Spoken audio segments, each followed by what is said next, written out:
안녕, 난 나봉만이야.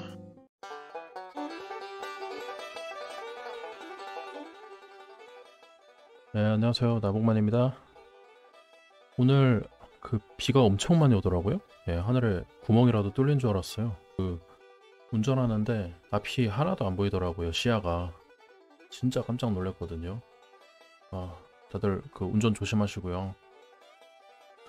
교수님들께서 가을턴 전공이 가르치는 거 보이콧 하셨는데 안타깝게도 보이콧 못 하실 것 같아요. 가을턴 지원자가 빵명이라는 소문이 들리네요. 그리고 보건복지부 브리핑 요새도 똑같습니다. 네.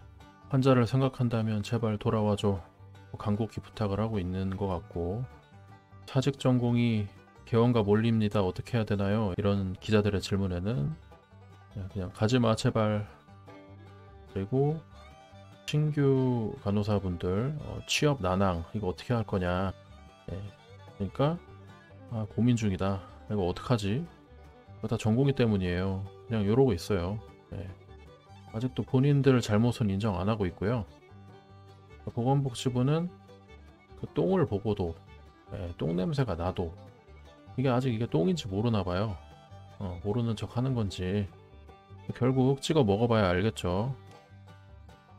그리고 오늘 유튜브 보다가 이전에 대통령께서 말씀하시는 걸 좀 들었는데 응급실 뺑뺑이 소아과 오픈런 자꾸 이런 말 하시면서 의료개혁을 해야 된다, 의사 늘려야 된다 얘기 계속 하시더라고요.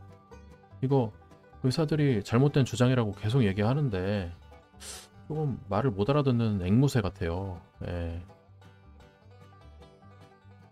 그래서 누가 이제 의사 늘려야 되잖아요. 이렇게 얘기를 해요. 의사 늘려야 되지 않아요?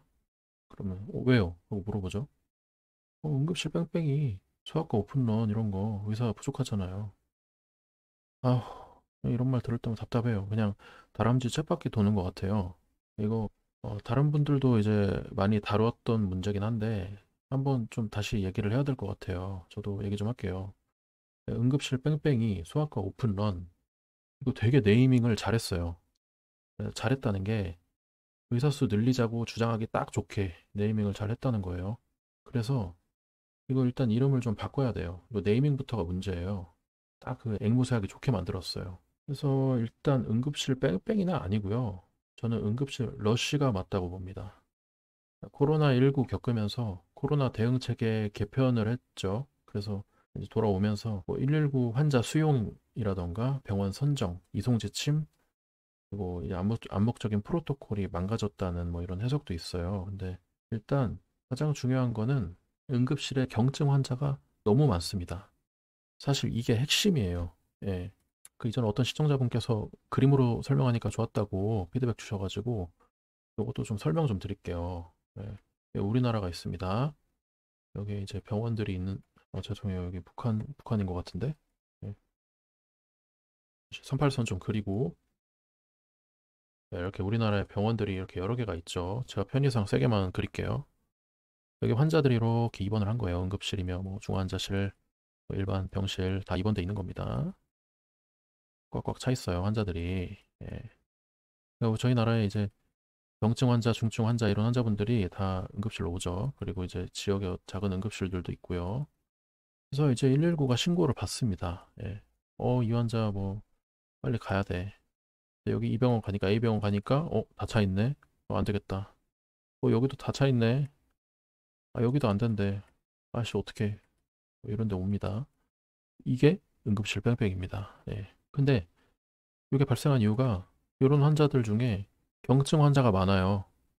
그러니까 이제 응급실로 오는 환자들 중에 경증 환자가 차지하는 비율이 한 3, 40% 정도는 되거든요. 예, 뭐 날에 따라 다르긴 하지만 경증 환자 진짜 많은 날도 있어요. 6, 70%될 수도 있어요. 그래서 개인적인 생각으로는 환자분들에게는 좀 죄송할 수 있는데 국민들에게는 응급실 문턱을 좀 높여야 됩니다. 경증 환자들이 좀 그러니까 덜 오도록 그렇게 유도를 해야 돼요. 특히 이런 대형 병원으로 쏠림이 너무 심각합니다. 근데 이제 응급실에서도 경증 환자를 봐야 응급실을 운영할 만한 수익이 발생하기 때문에 어쩔 수 없이 많이 받아요. 예. 그런 문제도 있고요. 보시면 그러니까 중소형 병원 입장에서는 중증 응급 환자 뭐 수용이 어려워요. 그리고 대형 병원을 또 환자들은 선호를 하고 119 구급대 입장에서는 중소병원 수용 안 되고 환자들도 선호하고 하니까 대형 병원으로 가게 되는 거예요. 그러다 보니까 대형 병원에 환자들이 몰리게 되고 그중에 경증 환자가 많고 이런 식으로 되는 겁니다.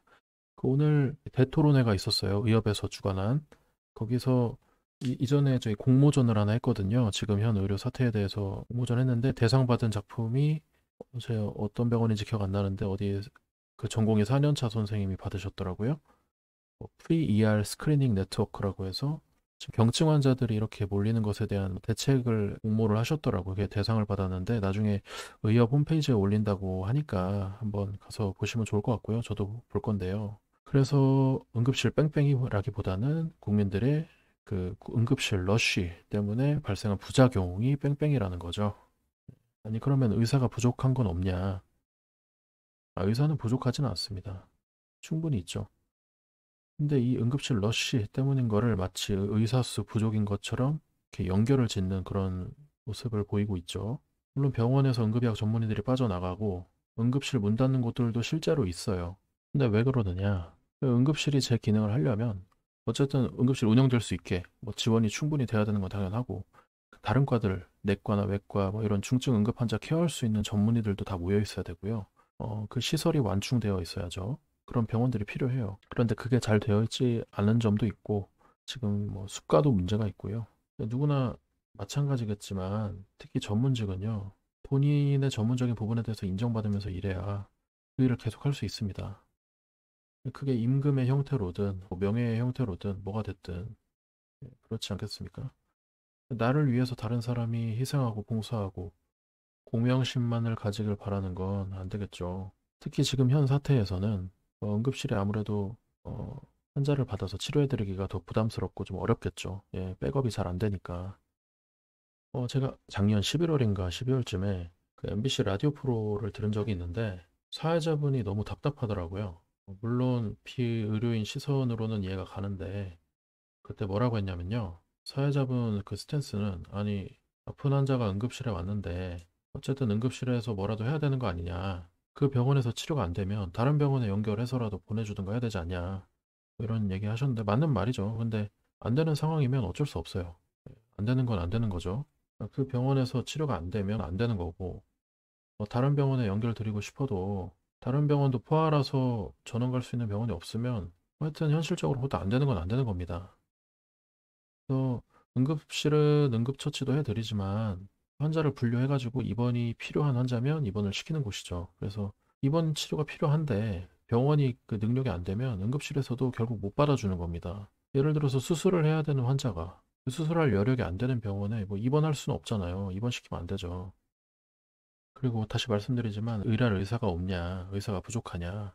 노, 아니에요. 실제로 저희 배출되는 응급의학과, 뭐 내과, 외과 의사들 많이 있어요. 근데 안 하려고 하는 거예요. 가뜩이나 힘든데 몸 갈아가면서 해야 되는 일이고 건강도 해치지. 거기다가 뭐 하는 거에 비해 보수도 시원치 않지. 그렇다고 뭐 요즘은 누가 인정해주지도 않지.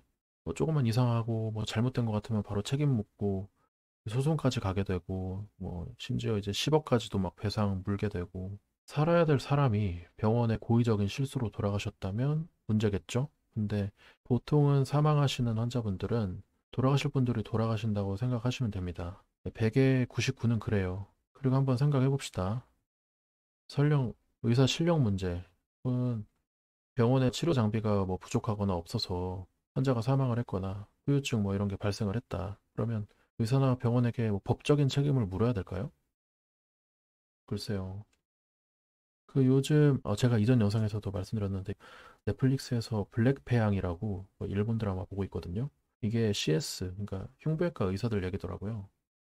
일본이라서 좀 비현실적인 부분이 많긴 한데 우리나라의 그 낭만 닥터 김사부랑 약간 비슷한 느낌입니다. 이거 드라마 보면요. 그 예를 들어 어떤 환자가 다른 병원 의사를 만났으면 사망을 했겠지만 여기 보이시는 이 사람 토카이라고 거의 주인공격인 사람인데 실력이 진짜 괴물 같은 흉부외과 의사예요. 그래서 이 사람이 모든 수술을 다 100% 성공을 시킵니다.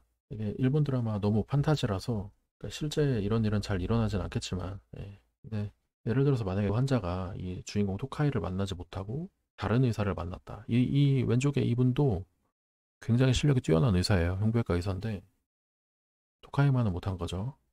이분도 뛰어나요. 근데 만약에 어떤 환자가 이분 만나서 이제 이분 환자로 입원을 했는데 돌아가셨어요. 토카이가 만약에 그 환자 봐줬으면 살았을 수도 있겠죠. 근데 어쨌든 그 환자가 돌아가셨는데 이 의사에게 치료받다가 사망해서 어떤 법적인 책임을 물을 수 있을까요? 요건 한번 고민을 좀 해보면 좋겠습니다. 아무튼 이야기가 좀 딴 데로 샌 것 같은데 이 얘기를 하는 이유는 의료진에게 법적인 책임을 너무 과도하게 묻는 우리나라, 대한민국이 응급실에서 의사들을 떠나가게 하는데 한몫을 하고 있다는 겁니다. 그래서 지금 정부에서 임시 방편으로 지원하고는 있지만 부실한 지역 의료 체계, 근본적 구조 개선이 필요하다는 겁니다. 그러니까 앞서 말씀드린 경증 환자를 좀 분산시킬 수 있게 국민 의식 변화도 필요하겠고 응급의료 체계 변화 그리고 의사들을 한 군데 모을 수 있는 어떤 유인책, 그리고 수가 조정, 법적인 책임 완화 이런 게 다 필요한 거죠. 그래서 저는 이제 앞으로는 누가 응급실 뺑뺑이 그 의사 부족해서 그런 거잖아 라고 누가 그러면 여러분도 이제 꿀밤 한 대씩 때리시고요. 야, 의사 충분해. 제발 일 좀 하고 싶게 만들어줘라. 이렇게 얘기해 주시면 됩니다. 네, 그리고 이어서 소아과 오픈런, 응급실 러쉬처럼 이것도 일단 용어 좀 바꾸고 시작하죠. 소아과 오픈런이 아니고 소아과 착취 현상이라고 할게요. 저는 소아과 오픈런이라는 말 되게 싫어해요. 오픈런. 이 말 들으면 보통 우리가 백화점이나 어디 유명 매장에서 한정 판매할 때 오픈하자마자 사려고 막 줄 서서 기다리는 그런 장면 상상하지 않나요?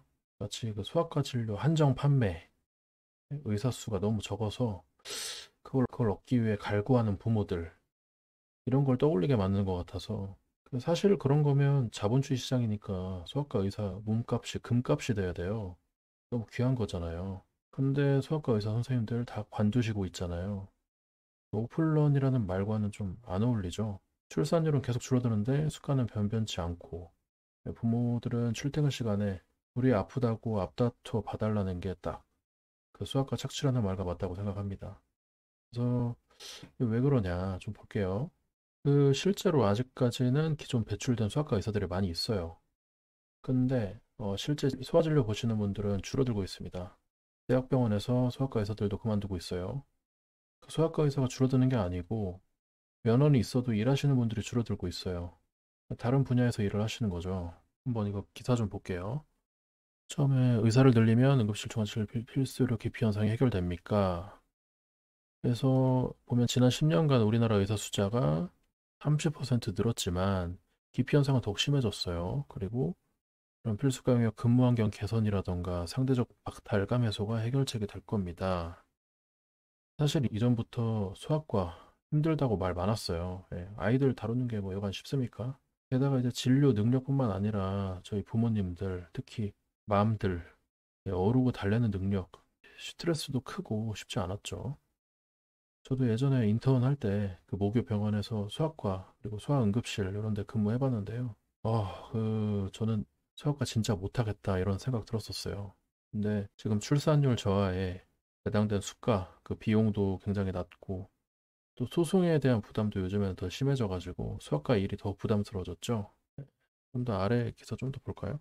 수학과 오픈런 등 수학과 의사 부족 현상이 의대 정원이 적기 때문인가? 일단 그 15세 미만 인구 숫자가 21%로 대폭 감소했는데 수학과 의사 숫자는 32% 증가했다. 의사는 늘었는데 환자는 줄었어요. 근데 왜 소아과 부족 현상이 생겼을까?